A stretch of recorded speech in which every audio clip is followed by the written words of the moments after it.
जब हजरत मूसा अलैहिस्सलाम ने मौत के फरिश्ते को थप्पड़ दे मारा, मौत का फरिश्ता मूसा अलैहिस्सलाम के पास आया और कहा कि अब तुम्हारे जाने का वक्त उगा है। अचानक मूसा ने इसे जोर से थप्पड़ मारा जिससे इसकी एक आंख ज़ाय हो गई।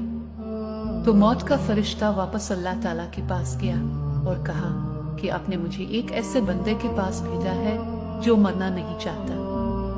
अल्लाह ताला ने इसकी आंख ठीक की और फरमाया कि वापस जाओ और उससे कहो कि अपना हाथ बैल की पीठ पर रखे। इससे इसके हाथ के नीचे आने वाले बालों की तादाद के बराबर बरसों तक जिंदा रहने दिया जाएगा।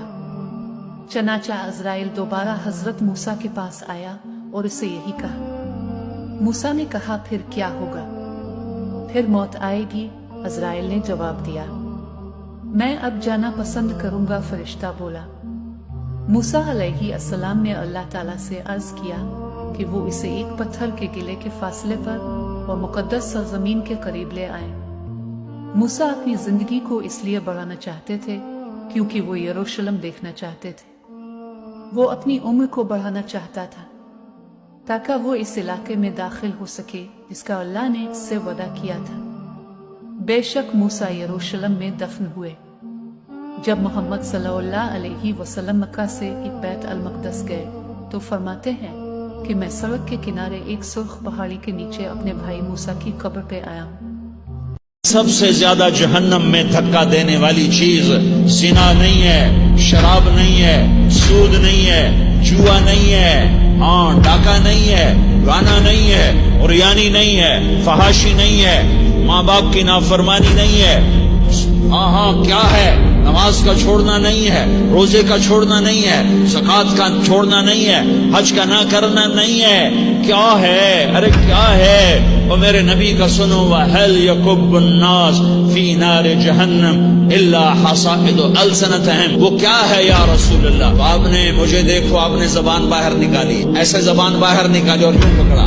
मुआज़ बिन जबल को ऐसे समझाया जैसे मासूम बच्चे को समझाया जाता है। ने बड़े सहाबी को यूं समझाया, मुआज़ जबान काबू में रख। अल्लाह ताला ने इजराइल से पूछा, कभी किसी की जान लेते हुए रहम भी है? कहने लगा 2 दफा। कहा एक दफा एक कश्ती टूट गई, एक औरत एक तख्ते पे जान बचाने के लिए सवार हो गई, कुछ बह गए, वो बच गई। उसने वहां बच्चा जाना, तो ने मुझे कहा इसकी जान निकाल ले, औरत की। तो मुझे बच्चे पे रहम आया कि इसका क्या बनेगा जो बीच समंदर पानी में अभी पैदा हुआ है। और उसके बाद शद्दाद की जान निकालते हुए रहम आया कि कमबख्त ने इतनी जान लगा के जन्नत बनाई, तूने देखने भी ना दिया और दरवाजे भी जान निकाले। तो अल्लाह ताला ने फरमाया, तुम्हें खबर है ये शद्दाद कौन है? कहा नहीं। का ये वही बच्चा है जिस पर तूने रहम खाया था। मैंने उसे रिस्क दिया, मुल्क दिया, वो मेरे ही मुकाबले में खड़ा हो गया। जब इब्राहीम अलैहिस्सलाम को नमरूद ने आग में फेंका तो एक परिंदा या चिड़िया अपनी चोंच में पानी लेकर उसमें डाल रही थी। किसी ने कहा कि तेरे 1-2 कतरे पानी से ये आग नहीं बुझ सकती। उसने कहा मालूम है, लेकिन जब अल्लाह ताला इब्राहीम अलैहिस्सलाम को बचाने वालों की लिस्ट बनाएगा तो उस नेकी में मेरा नाम भी आ जाए, बस ये चाहिए। दोस्तों, बात यह है, जब हम कोई नेकी का काम ना कर पाएँ तो जो नेकी कोई और कर रहा हो तो उसको मोटिवेट करें और